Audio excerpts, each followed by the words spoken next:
Hi, katzcradul here. It certainly wasn't in my plans for the day to make a news video, but I can't hardly help myself. Last night, Paladin Prepper and I were talking, and this kind of started this idea about a news video today because I wanted to tell you what had happened with him.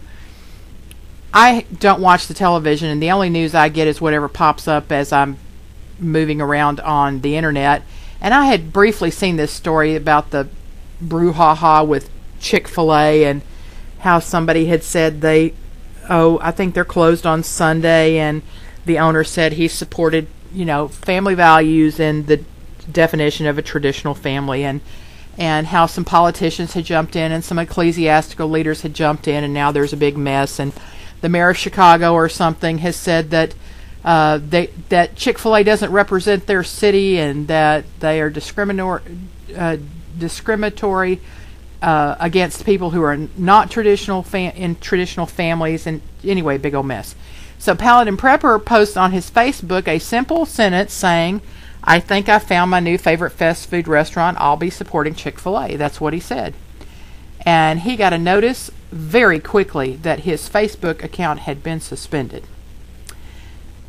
And that's the only thing that he can think of that might have triggered that.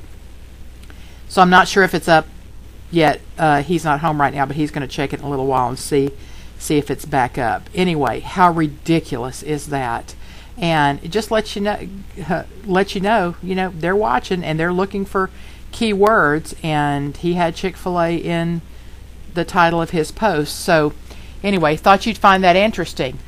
More news this morning. Last night at a Smith's grocery store in Salt Lake City, a man carrying a knife, actually he bought the knife while he was in the store, decided to go nuts and start stabbing people in the store. Two are critically wounded. One man was being stabbed in the head and raised his arms to protect himself and got all stabbed in his arms. Another man was stabbed in the gut.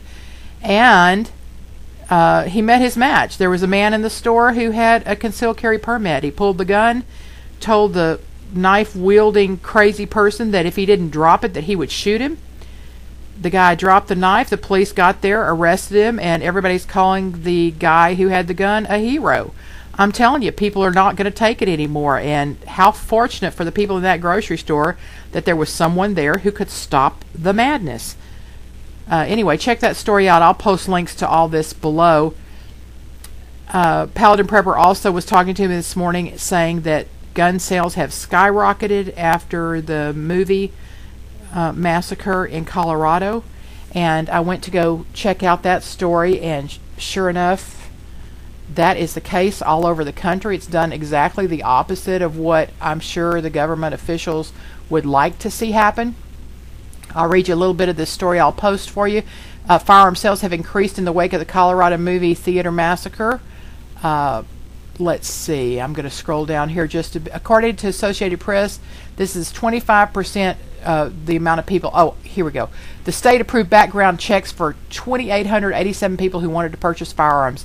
That's a 25% increase from Friday to Sunday, the Friday to Sunday period in 2012, and a 43% more than the same interval for the prior week. And then it goes on and lists other sales, day-to-day sales. Oregon up 11%, Georgia 300% from the same day a year ago, and they go down and list all these increases in the amount of people purchasing handguns. Should we be surprised? I don't think so. Here's one that I just could not believe this morning.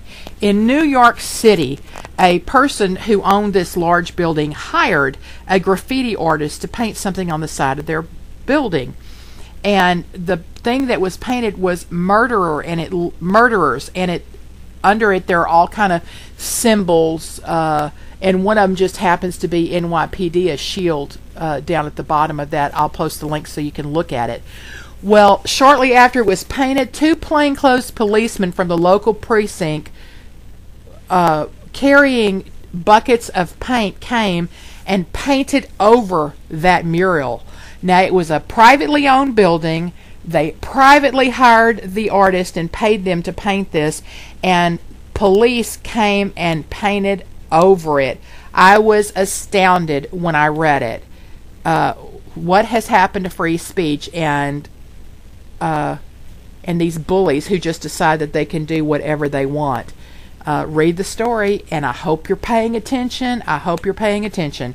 Before long, I think people are going to say, we have had enough. Cat's Cradle.